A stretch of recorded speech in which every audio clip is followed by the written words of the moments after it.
tu as beau faire des bonnes actions, mais si tu fais des bonnes actions dans la mauvaise ordre, ça donne quand même un mauvais résultat. C'est quoi en 5 mois l'erreur que tu as faite dans l'immobilier?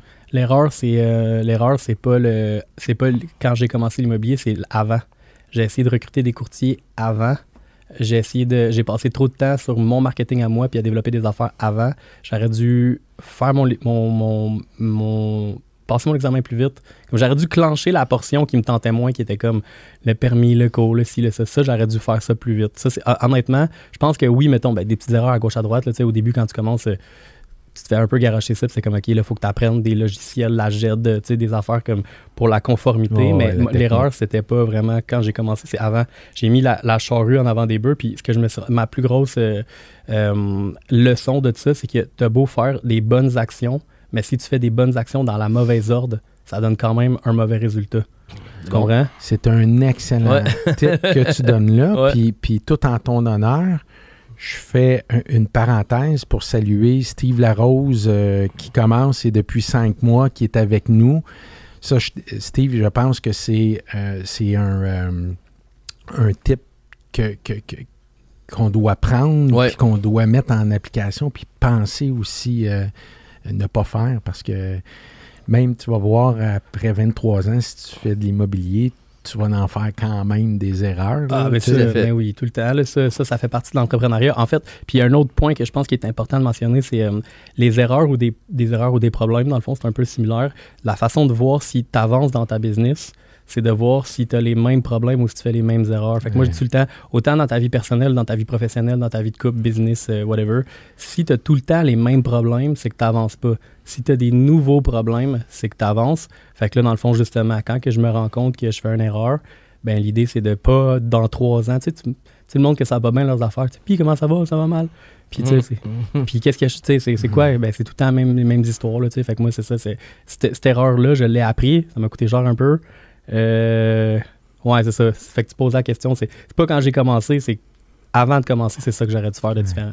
Ouais, puis c'est toujours une alternative entre l'avancement puis la structure, tu sais.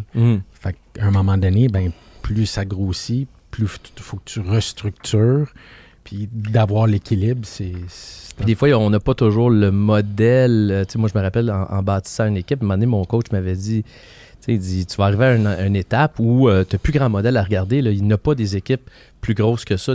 Quand j'ai commencé, des équipes de 2-3, c'était quand même assez...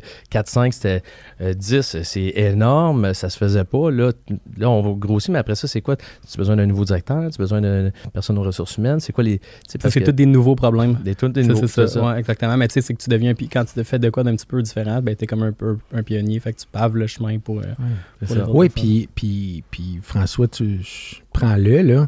François a développé des chemins dans l'immobilier par les ressources internationales que tu es allé chercher. Absolument. Puis malgré ça, ben, tu as une belle expertise à nous partager par rapport aux erreurs, par rapport à la réussite que tu as faite. Puis c'est ce qui fait aussi, entre autres, ton succès par rapport aux équipes que tu formes puis que tu... Tout à fait. Je pense que puis une des choses qui est importante aussi dans le discours de Yang, puis moi, si je peux partager une affaire que j'aurais faite avant, c'est d'aller chercher plus de formation justement avant. Donc, d'aller chercher d'autres coachs avant.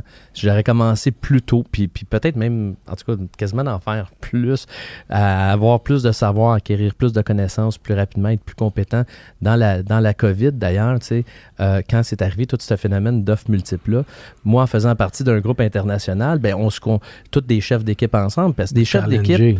Oui, puis un chef d'équipe par rapport à un dirigeant d'agence, puis je ne veux rien enlever au dirigeant d'agence, mais un dirigeant d'agence, sa job, c'est pas de chercher des clients, des acheteurs et des vendeurs, c'est de chercher des courtiers.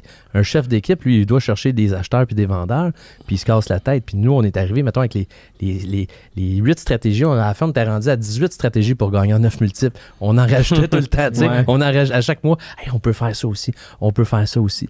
Fait que c'est de se former puis d'aller chercher... d'autres compétences, toujours.